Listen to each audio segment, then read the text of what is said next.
जोगाण मंत्री बयान पर प्रतिक्रिया रखिंट बीजेडी विधायक कहते मंत्री एपरी बयान देवा बंद करंतु बेपरुआ बेफिकर मतामत साधारण जनता मन को आघात देउछि एभली मतामत ठारू दूरे रहिबा पई मुख्यमंत्री जोगाण मंत्री को तागिद करंतु निज अपारगता को घोड़ाइबा पई अन्य उपरे दोष लदिबा ठीक नुहे बोली कहिसंती बीजेडी विधायक।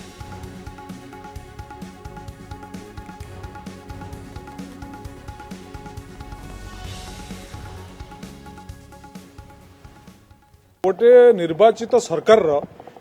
साधारण जनता को सुलभ मूल्य रे अत्यावश्यक सामग्री जोगे दबा सहित सेमानकर सुरक्षा रक्षा करिया होची गोटे सरकार काम। सरकार लोक मानकु साधारण लोक मानकु आळु तो जोगे पारुनी किंतु जो खाद्य जोगाण मंत्री जो भली भाबरे बेपरुआ बेफिकर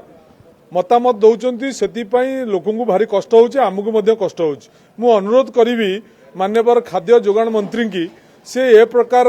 प्रतिक्रिया दबा बंद करंतु एवं मुख्यमंत्री की मध्य अनुरोध करी से तागिद करंतु से एमितिया प्रतिक्रिया देकरी लोकंकर जनमानसर माने आघात न दियंतु।